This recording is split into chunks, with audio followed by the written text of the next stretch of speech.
The bigger picture. The bigger picture. It's making the economy work and grow even faster. Student. Business Express. In collaboration with QuickTeller, everyday payments made easy.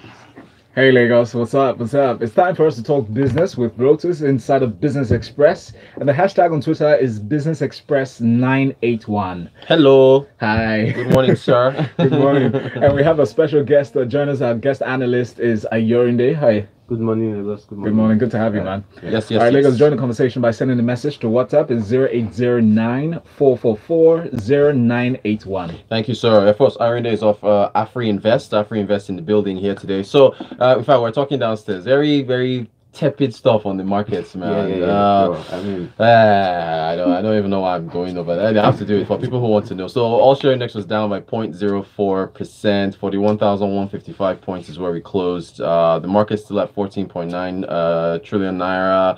Year to date, we're up by 7.6%. 24 gainers, 25 losers. QTix was our top gainer yesterday. Forte Oil, top loser. 362 naira to the dollar is where we are at on the parallel market. So, real quick, Irene, the reaction to Trump pulling out of the Iran deal was our own business as far as this is really the business for Nigeria there really is the impact on oil prices, because Iran is one of the major producers of oil, and sanctions by the US on imports or imports from Iran too would contribute a major factor to reducing the volume or the supply of oil in the crude oil market. So generally we expect that we believe that investors or the oil market has actually priced in some of these expectations that the US will pull out of the deal. So then looking at geopolitical tensions in that region, because arising as a result of the US pulling out too, would also could also impact on oil supply. So we could be seeing a situation whereby we could be returning to normality, coupling with the effect of the OPEC oil cuts and all this, and so we can expect to see a stability in oil prices around the $70 mark. Before we're looking at the $60, $65 mark. Now we should be looking at the $65 to $70 mark because of this. And I know that's our own. Your own reaction. OPEC isn't very happy about the US pulling out, right? I think I saw a statement from them regarding what was going on. But anyway, we'll see how it all. How it all unfolds. Let's move on to the latest. IMF has another report out on the sub-Saharan region. Of course, again, this is the headline: IMF urges Nigeria to expand tax base, streamline currency policy. Again and again and again, the IMF keeps coming to tell us what we're supposed to be doing. What's the latest? They are telling us what same stuff. Same thing. It's not something new. It's something that even within the domestic community here, we've always hammered on for the federal government, to look away from oil and then look at the non-oil sector, look at how we can improve our tax collection, our tax base, and then explore other sectors. Now, talking about for what the IMF said on our tax and then our foreign currency policy, if you look at our tax base, our tax to GDP ratio, for example, we're currently at about 6%, which is quite very low for Nigeria, considering our population base. If we look at similar countries in emerging markets and frontier markets, for example, South Africa, they're about 26%. Kenya, they're about 15%. Even Benin Republic. Hey, rice smugglers. Hey, what's up, Benin? Benin Republic, yeah. So even Benin Republic is around 15% also. So I mean, they are doing quite better than us, even in terms of their tax collection. So we need a lot of improvements on that space. If we look at tax collection for last year, as at half year, in terms of government revenue for company income tax, there was a shortfall of about 60% last year. For value added tax, there was a shortfall of almost 50% too. Wow. So really on that part we really need to improve, because the oil sector is not going to be should not be a long-term focus for Nigeria anymore, because most of the demand for oil from countries, we've seen US demand has really dropped from Nigeria. So I think even other countries, we need to shift attention towards having or looking at other substitutes for oil. For the transportation sector, we're looking at building of electric cars. Some countries have set a timeline for when they are going to be exiting the use of petroleum or diesel powered motor vehicles and trucks. So we are seeing that this sends like a sort of threat to all sustainability of oil revenue over the long term. So why not look at something like tax, where you know that there's really not so much threat when you're talking about tax, because as long as the economy keeps growing, as long as production continues, definitely companies will be making profit, individuals will be making money, and then you'll be able to make money in form of taxes. So we need to look at that side too. Looking at the currency. Yes, this is the one that always grinds my blood, because again, the Lagos every day with the exchange rate that I quote on this show is the parallel market rate. I'm not quoting the one on the CBN website is 305. But anyway, go ahead, please. So really, we need to, because foreign investors, most of them come from portfolio investors. So looking at that, portfolio investors definitely would prefer an exchange rate system where they're able to come in and then able to exit whenever they want to. So if you're having an exchange rate system whereby you have like 3 or 4 quoted exchange rates, we have the official CBN official window, we have the I&E, we have the BDCs, we even have the street guys, the private markets, and so even some Nigerians don't even know which is which, like which exchange rate are following. And this is telling on capital inflows into Nigeria, really. Looking at the likes of years 2013, 2012, 2013, 2014, foreign influence in Nigeria was as high as $20 billion. Before 2014, 2015, 2016, we had the issues as regards foreign currency policies, and then the foreign investors pulled out. We had below $10 billion.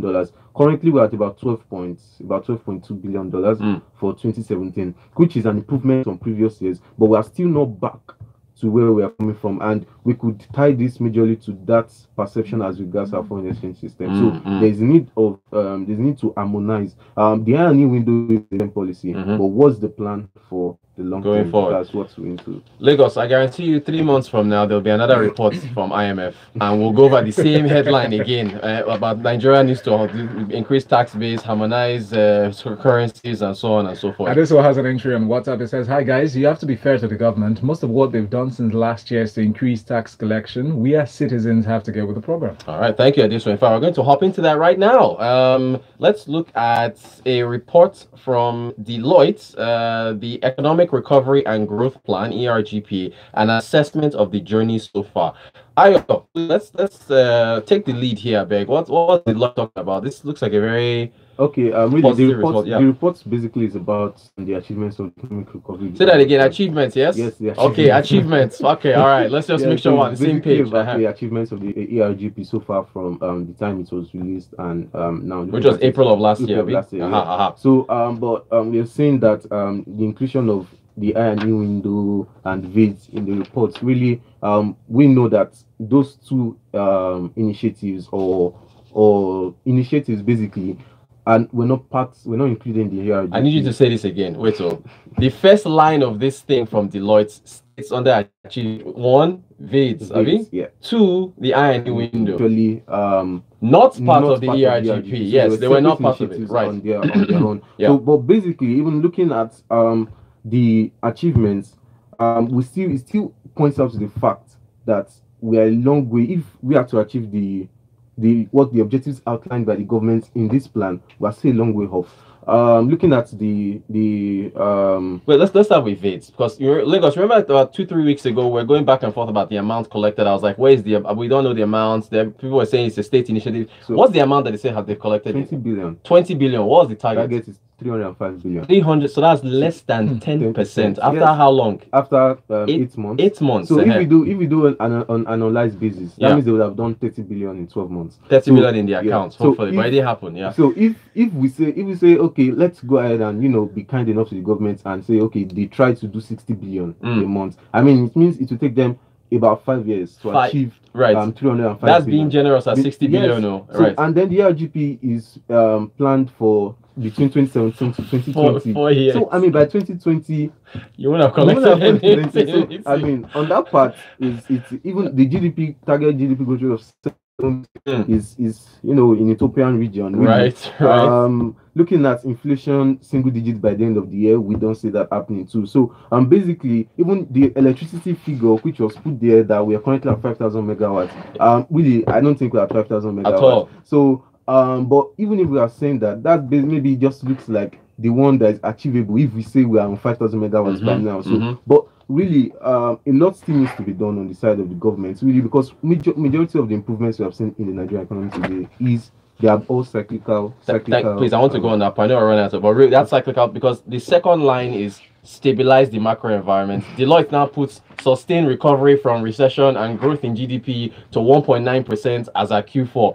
Ayo, what was behind our growth? Everything cyclical. It was cyclical. It wasn't anything to do with prices and then improving our production. So basically, that's all. There's no major strike from the government, really, for us to support the growth and the development. But it's just a call for the government really to do better. To do better. These are opportunities to really recover, because the cyclical factors are favoring us really. The commodity markets are favoring us really. So it's time for the government to really take advantage of this now. So we need them to take advantage of it really. All right, let's move on to companies now. Q1 results. Presco, not a good result. Ayo, what are we seeing here with Presco? Yeah, so for Presco, for their full year 2017 results wasn't really so impressive like that. So investors were looking forward to their 2018 performance, and they've started really on not a too much impressive note. Revenue declined by about 8% to 6.6 billion.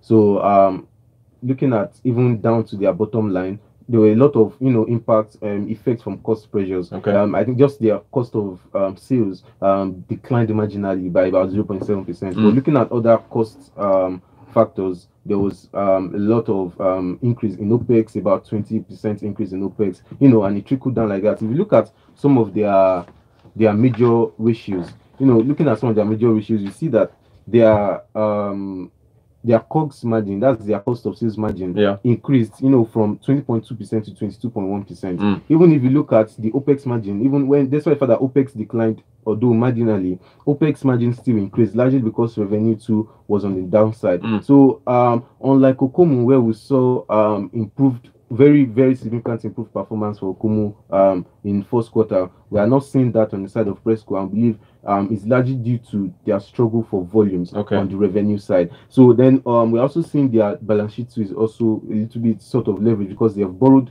more this quarter, about almost 5 billion. Their total debt now is currently at about 9 billion from 5.4 billion. So basically these are some of the things that are affecting their performance, but we expect that going forward would look at what their Q2 will be like, and we know that for palm produce companies, the first half of the year is usually the best period for them. So that will give us keep an eye on that. That's all about time for. We exhausted things on the ERGP and IMF. But Ayo of AfriInvest, thank you so much for joining us. Let's end with this message from Benga Kam. I love it. I love this stuff. Says, if we're not careful, I'll still be telling my great-grandchildren that Nigeria still needs to diversify. Benga, thank you for that message. Well, by the way, if you're wondering what ERGP means, is Economic Recovery and Growth Plan. Yes, thank you. Coming up next at 7, we'll join Frankly Speaking with Muyiwa Falabi here on Smooth 98.1. And not just Business Express on Smooth 98.1. Well done. Thank you.